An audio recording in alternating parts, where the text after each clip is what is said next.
Hi folks, Andy Miller here from Calvary Church in Claremorris. Today we're looking at somebody that Jesus met right at the beginning of his ministry.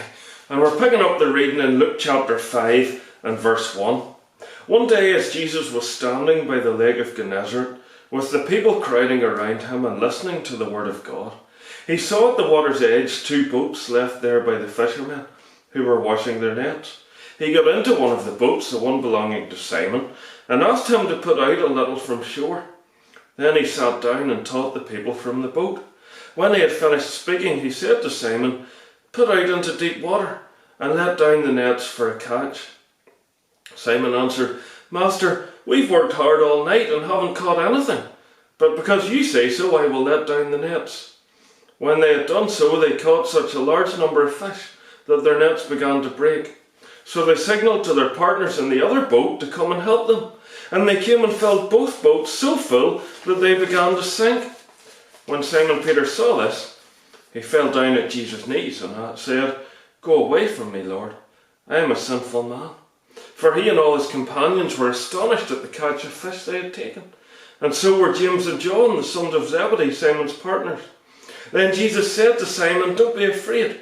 From now on you will catch men." So they pulled their boats up on shore, left everything, and followed him.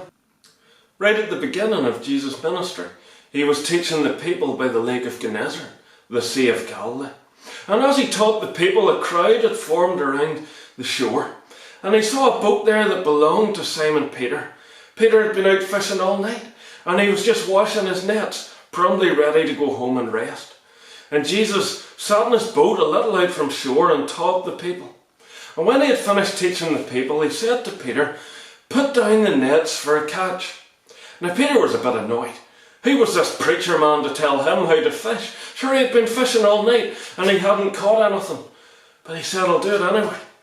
And so he put down the nets, and there were so many fish caught that the boat began to sink, and he had to signal to his fishing partners, James and John, to come and bring their boat and help him to bring in the haul. And there were so many fish that both boats began to sink.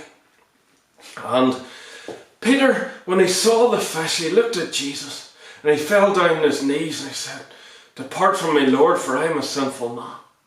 But Jesus said, "Don't be afraid. From now on you will catch men." And then they got to the shore, they left their boats and the nets and the fish, and they went after Jesus that day. Now Peter hadn't expected anything supernatural to happen that day. He was just going about his work, his daily business. But God stepped in, and God interrupted his daily business, and he became aware that he was right in the presence of the Lord.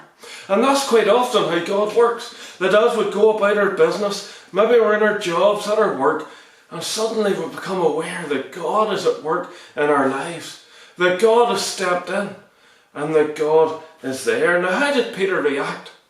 Well, he was afraid. And he was unsettled, and that's understandable. And he became aware of the sin in his life. Up until that point, he probably thought he was doing okay. But when he was in the presence of God, he realised how far short he fell. But Jesus is able to wipe the slate clean. Jesus is able to forgive our sin and to give us new life and new purpose. And that's what he did to Peter that day. Peter still kept his fishing business, at least for a while. But from that point on, he had a new purpose and a new direction and a new occupation. From that point on, the main purpose in his life and the main focus of his life was following Jesus. And just maybe God has been at work in your life. Maybe you've become aware that God is at work. Now how will you react when you realise that you're in the presence of God, that God is at work in your life? Would you be annoyed and run away because he's interrupted your life? Would you try and distract yourself with other things and push him out? Would you be so aware of your sin and so overcome with your sin that you wouldn't feel worthy? Well, as I say, Jesus is able to wipe the slate clean. He is able to give you new direction, a new focus, and new purpose. And if you become aware that God is at work in your life, then I encourage you, don't run away. Don't push him away. But search for him. Seek him. And you will surely find him. And if I can be of any help to you as you seek to find the Lord, then do let me know. I would love to talk to you. I would love to help you to find him. And so thanks for joining us today for this short video. I hope it encourages you, I hope it challenges you, I hope it gives you some direction. And I hope that you become aware that God really is with you, that God really is at work. Join us again next time as we look again at somebody that Jesus met when he was on the earth.